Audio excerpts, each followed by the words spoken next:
area studies and break up the world into different regions, component parts, and the importance of each as in its role in defining the U.S.'s self-image. I think Latin America plays a particularly important role. East Asia would be seen as an area of potential economic and military competition. Africa as a basket case, often a place that tests and often chastises our will to do moral good in the world. The Middle East as the staging ground for this epic clash of civilizations that we all know about. Latin America, I think, is portrayed, or to the degree that it is discussed at all, and at least at the beginning of the War on Terror, as a success story. Confronted in the post-World War II period with insurgent states, ideologies, political movements, mobilized nations, mobilized ideologies, Washington responded with an effective mix of hard and soft power, neutralized the opposition, and helped transform most of the continent's nations into free market allies and its citizens into willing consumers of U.S. goods and technologies. Central America, particularly in the 1980s, with the U.S.-supported death squad counterinsurgencies in El Salvador and Guatemala, and anti-communist revolutionaries, the Contras in Nicaragua, I think proved a particularly important role in consolidating what we know now as a conservative interpretation of foreign policy. And I think the reason why Central America was so important is that it corresponded, it was contemporaneous with the larger success of the Cold War, U.S. victory in the Cold War.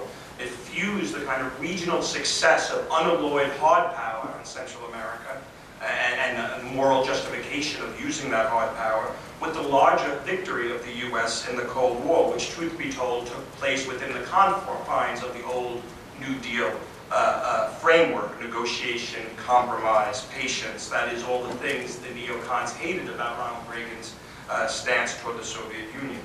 But no matter, the death squads and the new right insurgents did successfully retain Central America within U.S. influence at the cost of 300,000 lives. And neocons unzipped that success to extrapolate on the larger Cold War as a whole. This, I think, explains the kind of compulsive references to Central America, particularly to El Salvador, to justify unilateralism and war. Bill Kristol described Reagan's Central American policy as, quote, an amazing success story despite the qualms and objections of the left and liberals.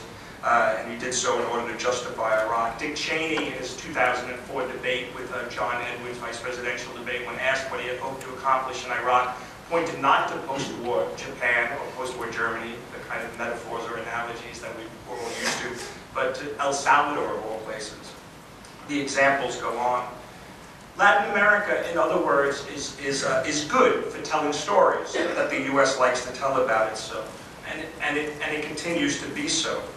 The repeated equations, for example, of Hugo Chavez in Venezuela with Adolf Hitler follows a long line of using the World War II metaphor to make sense of third world nationalists, ever since the Dulles brothers followed Anthony Eden in describing Egypt's Nasser as Hitler on the Nile. In 2006, thanks to WikiLeaks, we know this, U.S. Ambassador to Bolivia, David Greenlee, invoked the French Revolution to describe the rise of current President Evo Morales, giving a short lecture or tutorial to George Bush's Department of State on who exactly the Jacobins were. Quote, the Jacobins and Robespierre, he spells Jacobins right, but he got Robespierre wrong. Two B's. He did that repeatedly through the cable. Were notorious for their reign of terror. They arrested and executed political adversaries and allies alike, and ultimately met their demise from the same instrument used to execute the opposition, the guillotine. To extend the analogy, this is Greenlee going on, many pundits have argued that Morales, Evo Morales, may meet his own demise at the hands of protesters. Reading Greenlee's tutorial put me in mind of another U.S. ambassador in another Latin American hotspot during another politically fraught moment, and that was Edward Corey, who served as U.S. ambassador in Chile between 1967 and 1971. He greeted Salvador Allende's 1970 election as if the sans-culottes were at the gate.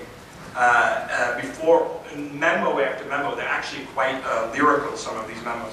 Before all cables back to Washington, before all the votes were in, He smelled, quote, the stink of defeat, and could hear the mounting roar of the Yandistas acclaiming their victories arising from the street below.